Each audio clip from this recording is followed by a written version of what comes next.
Join me for tea with Sarah at the Sunset Marquee with the director and photographer Danny Clinch.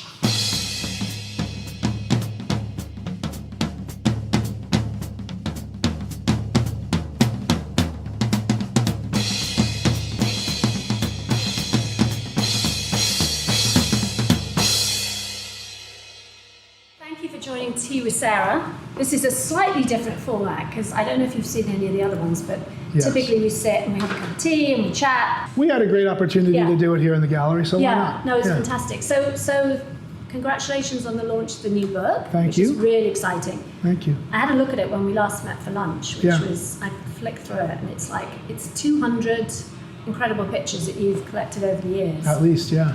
Last 3 decades, I think. Yeah.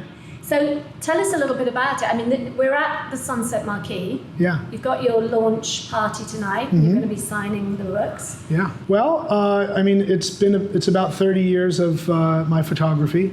I think the earliest photograph in there is David Lee Roth from the 1984 tour, right, which I snuck my camera in, as I used to do all the time.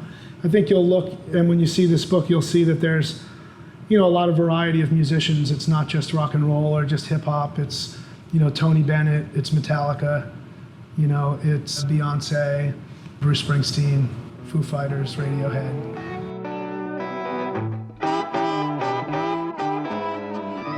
So how does a Jersey boy get into doing this sort of photography and just, being able to work with all these amazing, iconic people?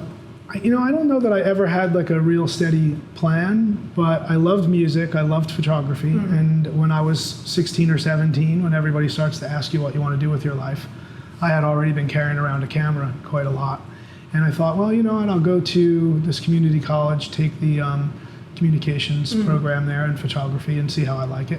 And I just really took to it. I decided after that I would go to a photography school. I went to New England School of Photography, which is in Boston.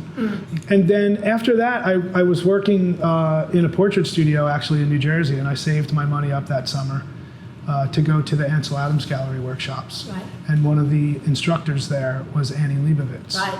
At the end of the workshop, I had found out that she was looking for an intern, and she invited me to her studio to work as an intern. Oh, fantastic! So that's a major break. Major break for me, and it was hard work. She's demanding, and she is tough, and she's driven, and it was a great lesson for me all the way around to see that.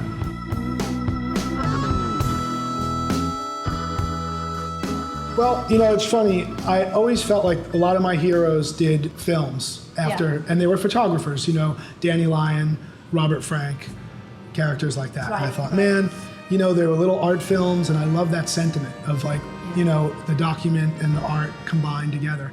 So I started to think about wanting to do some films. So I did a film, a documentary on Ben Harper called Pleasure and Pain. But I think before that, Linda Narvaez, who is my producer, who has milked films. Yes, exactly. Linda and I knew each other since she was about 15. Right. She was an intern at a photography studio that my wife was working at. Yeah. And so I started to do some music videos, I started doing documentaries, and she started producing them for me, and doing everything, shooting, producing, finding great editors and other young people that were excited about doing that sort of thing. Yeah. So we kind of grown together into this situation here where we're doing music videos. I'm doing a lot of EPKs, which are just very I call them little art films about where a musician is at this time in their lives. Right. And just, hearing some of that music, talking about them, what's inspiring them now. I do the John Varvatos ads, and I do the short films that go along with those ads. Right. And I've also been doing some commercials. I did this really cool Gap campaign with Danny Harrison. Yeah, but in some instances, presumably, they love working with you because you can do the stills and you can do the content. Yeah. I mean, that's the great thing with the John thing. But also, I did a chocolate milk campaign. I did all the still photography, and we made the commercials as well.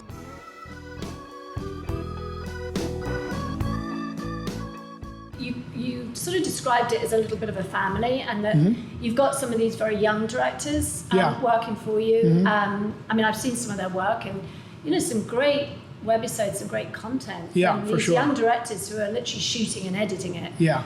But what's great is that you were saying that, you know, you are small, you're like a family, and that you really sort of like provide that support network for them. So yeah, I think the idea is to create like a family that you can trust, who share your enthusiasm and your aesthetic for things, and or, you know, a different aesthetic as well, but just the love of filmmaking and community. It's a great community overall. It's like some people that aren't on the roster end up chipping in at some point. There's so much opportunity to collaborate, you know, and it's great. Grant, who's on the roster as well, is, you know, a great collaborator of mine too. So like he's worked on a bunch of my stuff, and he's doing his great work on his own as well. So it's pretty exciting to have, you know, such a close-knit bunch of people to work with. Definitely. Yeah.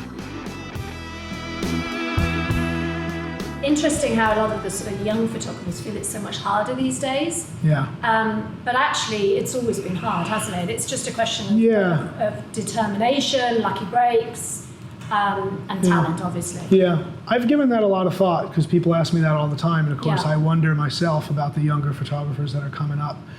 There's so much opportunity. There's so much content being made. And with the web, I mean, make your own content and put it out there. You know, don't complain. Go out there and get it, you know? And a lot of the people that I admired growing up, and including myself, you know, you look at Henry Diltz, you look at Bob Gruen, you look at Mick Rock, Jim Marshall.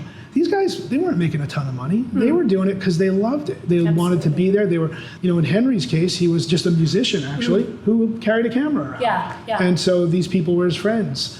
Neil Young, Graham Nash, you know, Jackson Brown, all these people, they were just his friends. He was hanging out with and shooting pictures. And there really wasn't a lot of money in it. It was just for the love of doing it. And I feel like I got into it really for the same reasons. I didn't know where it was going to take me, but it was the love of getting in there and doing it. And I think if you're passionate enough about it, you'll get in there and you'll find your niche, you know, and you'll get in there and you'll see.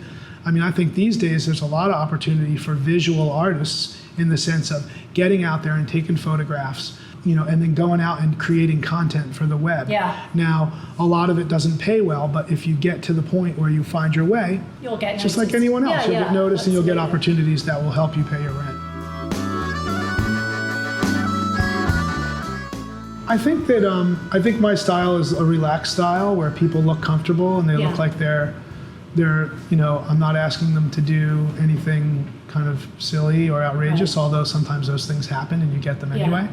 And as I look around here, I can talk to a lot of good examples of how, for example, Tom York in the circle there, which is just a window in a hotel room, and I walked up to the room where he was hanging out. He invited a bunch of people up to his room after a show, and he was just sitting there, and I just walked up and took the photo, you know, and then walked away.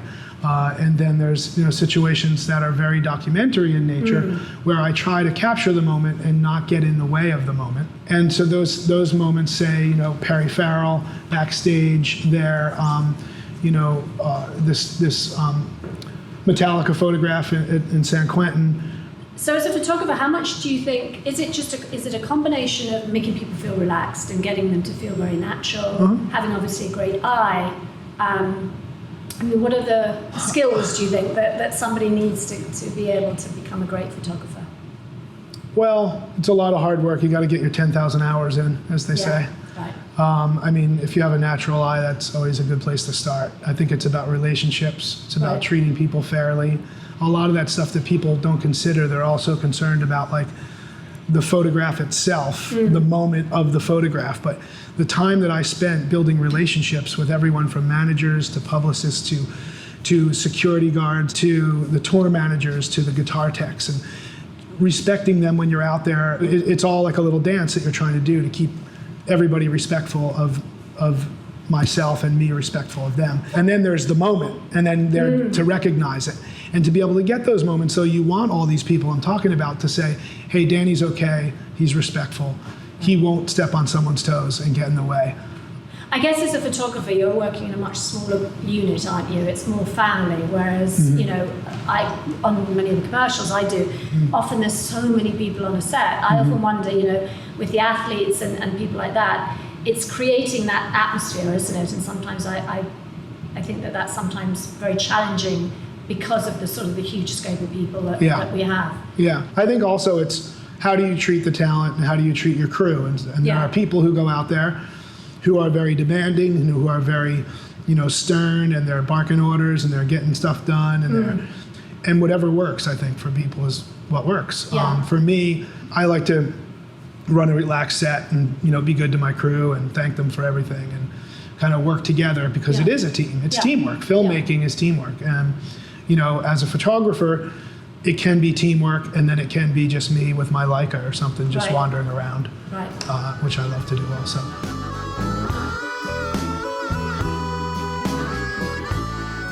So I love that one. Oh yeah, well, this is taken here in LA. It's Bob Dylan. It was taken at the Ambassador Hotel, but they used to rent it out for events. That was really interesting because he was just so interested in the history of the place. And I thought I was going to have him for a couple hours, and he ended up staying for the longest time because he was having so much fun just running around the place and being curious, which is always great. This is James Brown. I shot this at Bonnaroo, and that was he was doing a performance there, and I was making a film about it.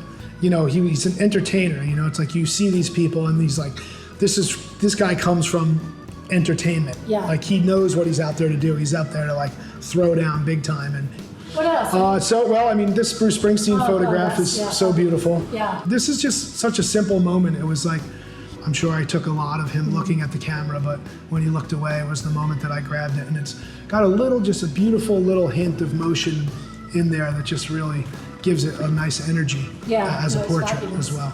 Yeah, this was, I did a video for Willie for a song called You Don't Know Me.